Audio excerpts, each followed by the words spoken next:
It's Sandy Parker, and welcome to Crafting for Almost Everyone.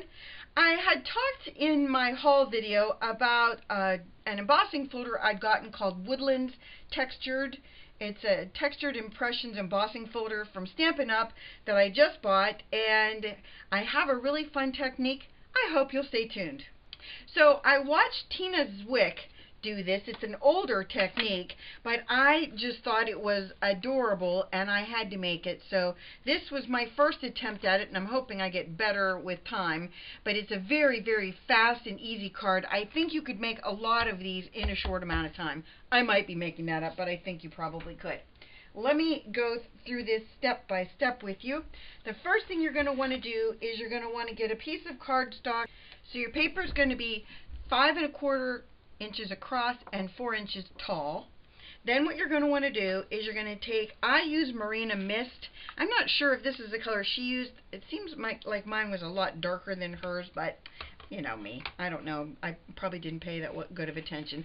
Anyway, what you're going to want to do is, you know when you shut your folder, the front of it will say Sizzix and Stampin' Up! On it. That's the side we're going to play with right now. So what you're going to do is you're going to take your ink pad and you're going to ink. I'm going to kind of flatten it out a little bit. We're going to ink it, not rough. You just want to kind of go across, and you don't have to go the whole length top to bottom.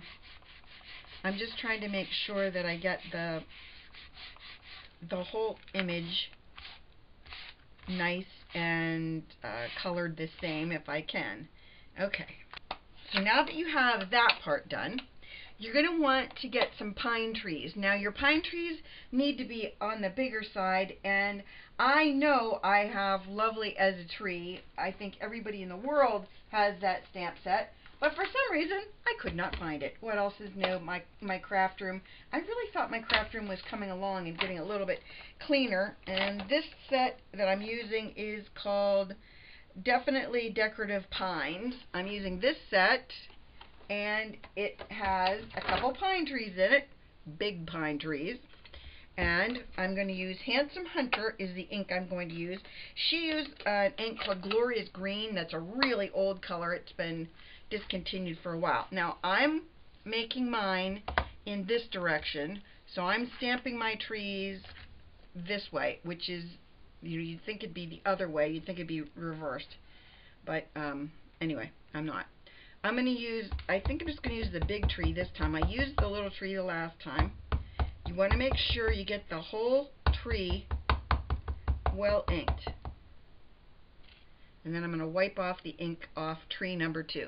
See, tree number 1 is really well inked. See tree number 1, the big one, it's well inked. I'm going to take this little spot off because I don't really want that to be that green. Because, you know, the end of your tree isn't green. Okay, so now what you're going to do, you're going to hold this down on the same side you already inked. You're going to stamp it. And you're going to hold it there for a second because you want that ink to transfer. Okay. You might not see it really well right now, but you will in a while. Don't worry. We're going to stamp again, and again we're wiping off the little tree because we don't want that little tree to be inking. I mean, I guess I could do both trees. Let's do both on this one. Who are we kidding? We'll go crazy on this one. Okay. So you ready? We're just going to stamp those two right there. I'll push as hard as I can. Like that. And you lift them up just like that. Okay. Then we're going to take our paper. Make sure your hands aren't touching this side of the paper, the side that's going to be where you're going to be embossing. And you want to lay it down like that, and then you want to close it very gently. Don't move it. Okay, mine's ready to go. Now I'm going to run it through my die cutting machine, and I'll be right back. So we've got our inked and embossed background. Let me see if I can just pick it out of here without making a mess. Hopefully you can see those trees in the background. Can you see them? They're kind of cool. I don't know if you can see them or not. They probably would look better if I would use a different green, but that's kind of the way I roll. So we're going to go with the next thing we're going to do. You're going to want to grab a brayer, and this one is just your basic speedball brayer, and you want to go only in one direction on your ink pad. You want to go across, pick it up, across, pick it up. Oh, dropped it already. Across, pick it up, across. You're going to do both sides because you want to make sure you get the whole thing well inked. Okay. Then you're going to take your image and you're going to very gently go over it with your brayer. Now you can stop at any point with this if you like it, you know, a little bit less brown. I kind of had fun doing it and didn't stop. You know me. I get a little obsessive and then I won't stop. So that one looks pretty good to me, and I think that is all the further I'm going to go. The next thing we're going to do is we're going to punch out a sentiment, and this is probably easier to do if you don't punch it out first, but I struggled with that, so I'll just be honest with you. I punched it out first because it worked better for me when I did. So I'm just going to do this. Then the next thing I did was I took a little bit of temporary adhesive. Move this over there. I took a little temporary adhesive and I just put it, oh, it'd be nice if I opened it. I put it on the back like that. And then we get our MISTI. I already have my words in the MISTI. Let's see if I can line this up. And I'm using the soft suede again, inking it. And you know, I like to ink things 2 or 3 times to get a good dark impression when I'm doing a sentiment. One more time, I think, because the W still is a little wishy-washy. Wishy. Get it? I'm stupid. These are the problems I have in life. Then what I did when I did the first one, oh, and that Christmas Wishes came from, it's from Stamps of Life, and the name of the set is Lights, upside down, Lights for Christmas.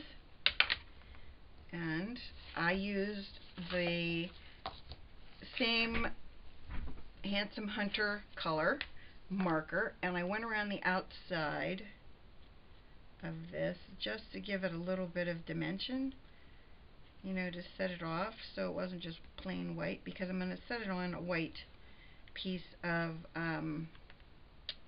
ribbon, and so I want it to be, you know, a little bit, sorry if you can't see it, I'm just trying to go around it without getting ink everywhere, mainly on me.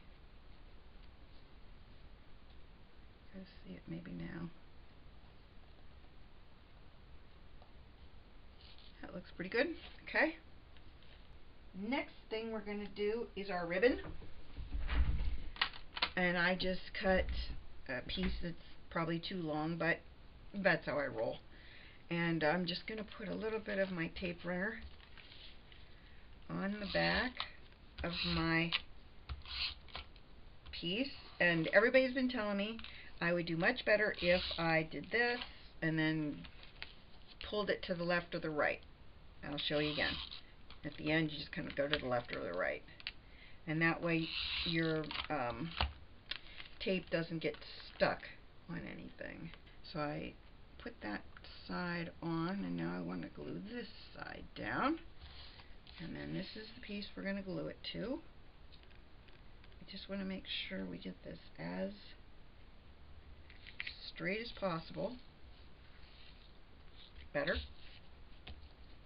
And then sometimes you can put a little bit of wet glue underneath where you're going to be putting your sentiment. And the reason you do that, or the reason I do that anyway, is because I just want to make sure that my ribbon stays down. I don't know if you can see on this one. I'll play with this one for just a second. If you can see this, how this moves around, if I just put a little bit of glue underneath that and hold that in place for just a second, then it won't move anymore because it's going to be stuck secure and for good. So we've got this on, and now I'm just going to put some foam squares behind this, and then we'll be all done. As I said, it was a very simple card. Very simple. Our Christmas wishes. I could put a sentiment in the inside of the card, but I don't think I will. Okay, so we're going to attach our card base. So there's our card. Let me stamp it, and then we'll be all done. It's a quick and easy Christmas card. I tried this one last time, only I used lighter tones, and I wondered if that would look different, better, not as great. And so far I don't like it as well. But I also wanted to see if you really needed a brayer, because if you don't have a brayer, I don't want you to have to go out and get one. So let's try it without it. And the way I'm going to do is I'm taking my ink pad, and I'm going to very gently, for me it's easier I think if I go this way. I'm going to very gently I'm just going to rub over it. Let's see if we can make this work.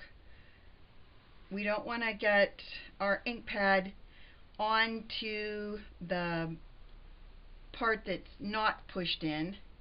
I'm not sure what the answer is, but the bottom line is I really think you're going to have better results if you use the brayer. Maybe we could try with a sponge. So we're going to try it this time with one of these daubers, and just kind of go over the tree with it. See if we can get enough ink just on our tree. Alright, we know we've got ink on there. I'm going to try and get this, let's try for this one. It's a narrow one. See if we can get it without getting ink on the background. I mean, it works okay. I still have some issues with getting the ink where I don't want it, but it's not as bad as it was by doing the ink pad. You could probably try the little mini ink pads. I don't think you'd have much better luck with it. But in the end, if you're going to do this, I think I would recommend using a brayer, since we tried everything else that I could think of. Maybe you have some ideas, and if you have some ideas, leave them below so that somebody else can try whatever you've come up with. That's what I've come up with without the brayer, but I do think when you use the brayer, you get a much better result. So there are my two cards. I hope you give this a thumbs up and subscribe. Please tell your friends about me on social media, because you know I love that. And thanks so much for watching. Bye-bye.